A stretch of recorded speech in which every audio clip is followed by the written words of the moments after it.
శాసన మండలి సమావేశాల సందర్భంగా ఈ ప్రభుత్వం తీసుకొచ్చినటువంటి బీసీలకు స్థానిక సంస్థలలో 42% రిజర్వేషన్లు, ఉద్యోగ ఉపాధి అవకాశాల్లో రిజర్వేషన్ల విషయంలో ప్రభుత్వం తీసుకొచ్చినటువంటి బిల్లును నేను ఆ రోజు శాసన మండలిలో ప్రతిపక్ష నాయకుడిగా స్వాగతించి నిర్ద్వందంగా ఆ బిల్లుకు అన్ని రకాలుగా సహకరిస్తామనేటువంటి విషయాన్ని తెలియజేస్తూ బిల్లులు కానీ బీసీలకు న్యాయం చేసేటువంటి విషయంలో ఈ తీర్మానాల ద్వారా, ఈ బిల్లుల ద్వారా మాత్రమే సమస్య పరిష్కారం కాదు, జాతీయ స్థాయిలో, ఢిల్లీ స్థాయిలో అక్కడ ఉన్నటువంటి పాలక వర్గాలను, పార్టీల వాళ్ళను కదిలిద్దాం.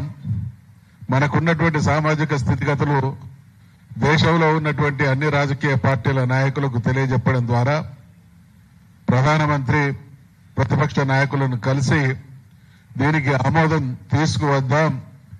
ఆ క్రమంలో ముఖ్యమంత్రి గారి నేతృత్వంలో ఒక డెలిగేషన్ వెళ్ళాలి అనేటువంటి మేము సూచన చేస్తే ప్రభుత్వం నుండి కూడా తప్పకుండా ఢిల్లీకి డెలిగేషన్ గా వెళ్దాం, దీనికి చట్టబద్ధత తీసుకురావడంలో సంపూర్ణంగా మీ అందరి సహకారం అవసరం అనేటువంటి విషయాన్ని వాళ్ళు మనవి చేస్తే మేము అంగీకరించడం జరిగింది. కానీ ఈ రోజు జరుగుతున్నటువంటి తంతులు చూస్తా ఉంటే ఈ విషయంలో సవివరంగా మన పెద్దలందరూ అనేక విషయాల్ని మన దృష్టికి తీసుకురావడం జరిగింది. ఈశ్వరయ్య గారు, చిరంజీవి గారు, జాజుల శ్రీనివాస్ గౌడ్ గారు నాతో ఏకీభవించినా ఏకీభవించకున్నా we're beating around the bush. మనం అసలు విషయాన్ని విడిచిపెట్టి పొదల్లో ఉన్నటువంటి పిట్టను గుడ్డిగా కాల్చేటువంటి ప్రయత్నం చేస్తా ఉన్నాం. ఒక్కసారి దేశానికి స్వాతంత్రం సిద్ధించిన నాటి నుండి నిన్న బిల్లు ప్రవేశపెట్టే వరకు పాలక వర్గాలు అవలంబించినటువంటి వైఖరిలలో బీసీలకు న్యాయం చేసేటువంటిది మీకు ఎక్కడన్నా కనబడితే కనబడవచ్చు, కానీ దయచేసి చాలా మంది భూతద్దం పెట్టి చూస్తారు. నేను టెలిస్కోప్ పెట్టి చూసినా కూడా నాకు ఎక్కడ వాళ్ళు న్యాయం చేసేటువంటి దిశగా ఆలోచనలు చేసినట్టు లేదు అనేటువంటి విషయాన్ని మనవి చేస్తా ఉన్నాం. ఇక్కడ గతంలో నేను మనవి చేసిన ఈ దేశంలో మొదటి నుండి బీసీల పట్ల భయంకరమైనటువంటి కుట్రలు సాగుతా ఉన్నాయి. దేశ స్వాతంత్రోద్యమంలో బీసీల ప్రమేయం ఉంది, దేశ ఆర్థిక పునర్నిర్మాణంలో బీసీల ప్రమేయం ఉంది.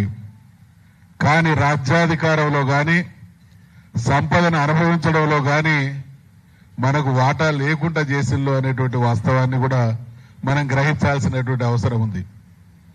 నేను మనవి చేస్తున్నటువంటి భయంకరమైన కుట్ర ఏంటంటే, రాజ్యాధికారంలో ఉన్నటువంటి ఆధిపత్య కులాలు సంపదను కూడా కేంద్రీకరించి వాళ్ళ దగ్గర కేంద్రీకృతమయ్యేటువంటి విధానాలను అవలంబించి చివరికి బీసీలకు టిక్కెట్లు ఇచ్చినా మళ్లీ డబ్బులు వాళ్ళే ఇచ్చి పోటీ చేసేటువంటి పరిస్థితిని కల్పించి బీసీలను శాశ్వతంగా ఒక రకమైనటువంటి దుర్మార్గంలోకి నెట్టివేసిల్లనేటువంటి విషయాన్ని మనవి చేస్తా ఉన్నాం.